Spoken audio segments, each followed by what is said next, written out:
Bien, mesdames et messieurs, bienvenue donc dans cette petite vidéo de ce jour, bien sûr. Bienvenue, chers auditeurs. Donc voilà un film que j'ai beaucoup aimé. Il s'appelle Vol au-dessus d'un nid de coucou, un film de Milos Forman sorti en 1975. Je lis l'article Wikipédia, bien sûr. One Flew Over the Cuckoo's Nest. Alors, le problème, c'est que pour connaître le titre en anglais, il faut vraiment déjà être dans le pays anglophone, mais ce film est un peu bizarroïde, mais à la manière où l'acteur est quand même le Jack Nicholson que vous voyez donc ici en 75, il a un genre d'attitude qui correspond au film. Donc voilà le scénario du film, bien sûr, hein. Alors, vous voyez, vous arrivez à lire ceci. Alors il faut quand même juste signaler plutôt, qu'il a reçu 5 Oscars, dont celui du meilleur film. Et 6 Golden Globes. Vous voyez, c'est donc un film quand même assez monumental pour dire la chose, comme il est tout simplement à dire. Vous voyez. Alors, l'histoire est centrée sur R.P. McMurphy qui, en simulant, se fait interner dans un hôpital psychiatrique pour échapper à la prison après avoir été accusé de viol sur une mineure. Il va progressivement être touché par la détresse et la solitude des patients. Par sa forte personnalité, il s'oppose rapidement aux méthodes répressives de l'infirmière Rachel. Bon, alors là, c'est un peu étrange, vous voyez, l'histoire. Bon, disons que hmm, je me rappelle plus vraiment du film, vous voyez, là, je sais que je me pose la question. J'aimerais regarder ce film, mais je ne l'ai pas. Alors bon, dans le titre original en anglais, le terme coucou, qui a comme premier sens l'oiseau coucou, désigne également en argot une personne mentalement dérangée. À l'image des patients de l'hôpital psychiatrique où se situe l'intrigue, la traduction du titre en français aurait donc pu être Quelqu'un survola le nid des dingues. Pour la sortie du film, le distributeur français souhaitait une traduction plus proche du titre original que celle de la première traduction du livre chez Stock en 1969, qui était La machine à brouillard. Le film fut ensuite réédité avec le même titre que le film lors de la sortie de celui-ci. Bien, bon, cela étant un peu pour l'aspect de la production de ce film, bon, moi ça m'intéresse moins, vous voyez. Là, je suis plutôt aspect, vous voyez, je trouve le jeu de Jack Nicholson assez extraordinaire, donc. Et oui, on a des acteurs favoris, des fois dans la vie, ils m'ont fait, bah, j'aime bien l'acteur Jack Nicholson, donc, il a un genre d'attitude qui...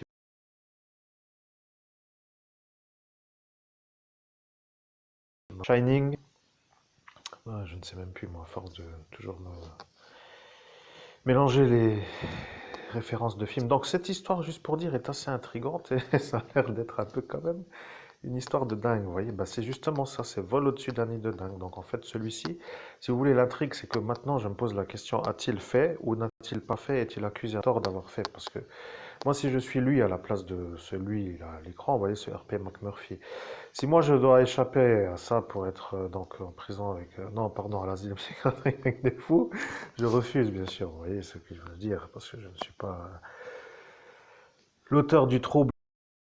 Juste que vous avez compris que j'aimerais bien regarder ce film et que Jack Nicholson est un bon acteur et que malgré le fait de ceux qui critiquent le film, ben, il faut quand même dire qu'il a reçu ce que vous avez reçu en prix, vous voyez, donc voilà, 5 Oscars et 6 Golden Globes. Voilà. Après, vous pouvez toujours dire que ceux qui font les prix sont des malades ou ceci, cela, pouvant dire, mon rêve, ça m'intéresse pas trop. Donc ce que je veux dire, c'est que oui, j'ai bien fait, moi, je me rends compte en fait aujourd'hui, si vous voulez, de ne pas intégrer l'école EICAR, parce que si j'avais été accepté à l'école EICR, j'aurais été en section réalisation film France.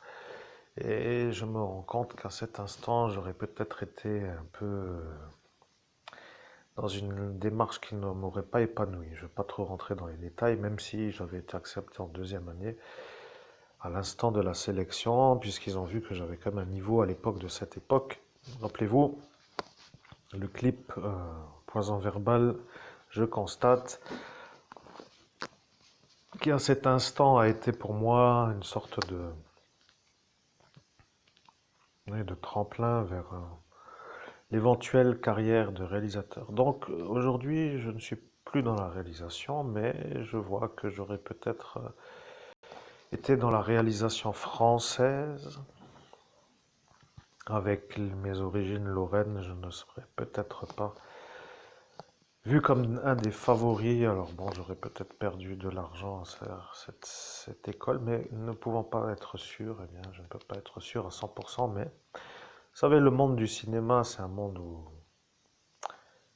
les gens se reconnaissent de leur valeur, de leur travail. Donc ce n'est pas forcément peut-être vrai ce que je dis. Vous voyez, je serais peut-être vu comme un Lorrain qui réussit à faire une école de cinéma et m'aurait vu, moi, comme un réalisateur extraordinaire. Parce que quand on assemble le carré, mettre au bon moment, au bon endroit, avec la bonne idée, les bonnes personnes, et j'ajouterai le toit de la maison qui s'appelle les bonnes compétences. Parce qu'il faut dire aussi qu'une longue carrière de photographe, plutôt un long travail de photographe, ou plutôt une longue expérience de photographe, eh bien, peut amener tout simplement à la construction d'une image en tant que cadreur, en tant que réalisateur. Bon, et après, vous voyez, ça devient une sorte d'assemblage logique. Donc, rien d'autre à dire que ce petit interlude vole au-dessus d'un nid de dingue. Et alors, le problème, c'est que dans les réalisateurs, vous savez, il y a des films qui font parfois référence comme celui-ci, mais là, eh bien, j'aimerais bien voir qu'est-ce qui s'est passé parce que je n'ai plus le souvenir, vous voyez, je n'ai plus le souvenir de pourquoi celui-ci s'est fait poursuivre par ces accusations, vous voyez, je me pose la question, qu'a-t-il fait pour être poursuivi, comment s'est créée la confusion, d'où vient l'insistance, vous voyez, tout ce genre de choses qui pourraient me faire, comment dire, avoir une sorte de... Parce que quand on a un héros, bon, dans un film en général, on regarde un film, parce qu'on aime l'histoire, on est intrigué par envie de savoir ce qui s'y passe et les acteurs qu'on connaît. Donc voilà, c'est un peu... Et après, vous voyez, il y a ce qui s'appelle... et là, maintenant, je suis un peu perturbé parce que je sens ma petite fille qui vient de se bouger. Descendre chez Chaleur, donc je ne vais pas trop rester avec elle aujourd'hui. Donc je vais faire une sorte de chose qui s'appelle une détente. Vous voyez, j'ai plus trop envie de me prendre trop les nerfs avec cette histoire. Tout est un peu, pour moi, en sens humain, bien sûr. Vous voyez, je suis aussi à dire... Voilà, je reviens sur ce que je voulais dire. Donc, je suis. Donc, le médium, moi, est en train de dire que je dois récupérer l'oreille. Ouais, ouais, bon, bref. Vous comprenez, je suis en train de dire aujourd'hui, j'ai déjà un peu fait toutes les vidéos. J'attends la fin de la suite de ce qui s'appelle la suite de cette histoire. J'allais dire juste que je suis dans un inconfort absolu parce qu'en tant que médium, je transmets un message et je ne connais pas le message. Mais apparemment, je veux juste dire ceux qui entendent, hein. Ben, commence à se demander qu'est-ce qu'ils ont fait pour entendre tout ça, parce que ça commence même pour moi à être une intrigue. Vous voyez, je veux dire, vous avez peut-être égratigné quelques-uns qu'il ne fallait pas, alors je ne sais pas. Donc, oui, ça c'est donc un peu pour dire que c'est inconfortable d'être dans la médiumnité, dans l'affaire dans laquelle je travaille, et que ça c'est un peu vol au-dessus d'un nid de dingue, parfois un message subliminal, parce que certains se disent, bon, et là c'est une histoire, vous voyez, c'est une histoire qui arrive à un homme, mais le titre du film vole au-dessus d'un nid de dingue. Eh bien, je ne sais pas qu'est-ce qu'il y a eu en 75 à cette époque. Peut-être que les messages subliminaux se définissent à ça. Alors voilà, tu d'un d'un, on peut dire entre. Ça, c'est de la supposition. Vous voyez, je me dis juste que c'est un film en fait que j'aimerais bien revoir. Donc, disons que tout est fait. Eh bien, aujourd'hui est la détente. Je vais me détendre, donc je vais nettoyer les oiseaux, la cage à oiseaux, et puis après, je vais dire que la cage à oiseaux sera bien propre pour que les petites canarettes se comprennent bien avec le pada de Java. Et après, je vais me faire une bonne marche à pied.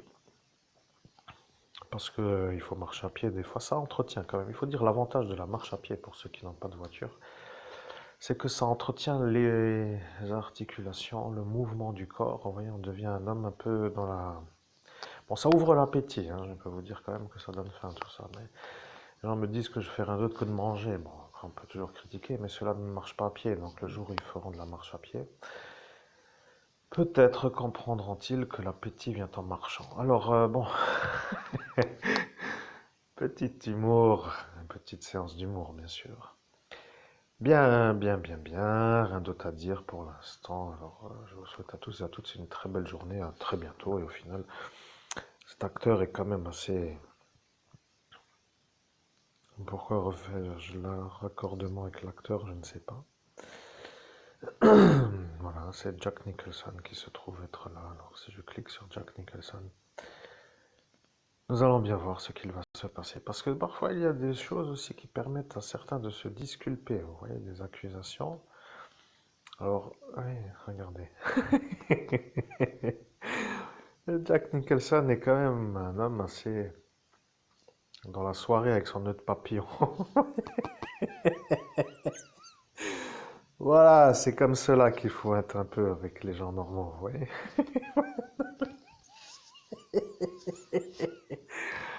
Je me marre, vous savez, je commence à kiffer la vibe Z Medium. Je commence à me dire aussi, si j'avais- donc, franchement pour dire, hein, je kiffe la vibe dans le sens où ça me plaît d'être médium, vous voyez. Ça me plaît. Je suis pas trop toujours seul. Les gens me disent ça comme un défaut. Parfois, ceux-là, quand ils me disaient cela, parfois à certains instants de mon existence. Mais bon, j'étais un peu fou, un peu allumé de la tête à certaines époques. Mais vous voyez, maintenant, être dans la spect d'avoir autant de temps libre et d'être en solitaire pose un problème. Parce que sans voiture, sans pouvoir sortir, sans pouvoir parler à des gens en dehors d'ici, vous voyez, le crescendo pour exploser n'a pas eu lieu. Vous voyez, je suis un médium qui maintenant peut connecter pour dire que tant pis si je parle pas avec X, Y ou Z pour dire la suite de l'alphabet, pour dire les lettres qui manquent, vous voyez. V, W, X, Y, Z. Donc, vous voyez, si je sors pour parler, ça va, mais si je reste ici tout à ne parler à personne, ça ne va pas pour moi. Mais, comme je suis médium, vous avez vu, je suis bien occupé, même à découvrir une affaire très compliquée. Et ça met dans l'inconfort, mais peu importe, ce n'est pas l'objet de la vidéo. Bon, ce que je voulais dire juste, c'est que, waouh, il y a quand même 86 ans, dis donc. Ouh, je ne sais pas si c'est son âge à cette époque, en 2001, d'accord. Eh bien écoutez, il n'y a rien d'autre à raconter, vous voyez. C'est un acteur qui a apparemment fait une énorme carrière. Bon. La vidéo est aboutie, mes chers amis. À très bientôt pour une prochaine vidéo. Portez-vous bien là où vous êtes. Peace and love, la détente. Le médium va se reposer aujourd'hui. Il en a marre de galoper après des fantômes. Il en a marre de se faire voler son écu. Oui, après, on peut toujours dire que l'écu n'est pas la tirelire, mais bon, vous vous rappelez de la conversation. Alors là, moi, je sais qu'aussi que ça, ce n'est pas à dire maintenant, mais bien sûr, vous comprenez. Je vais faire une journée qui s'appelle une sorte de détente de la journée. Alors, mesdames et messieurs, chers auditeurs, à très bientôt dans une prochaine vidéo.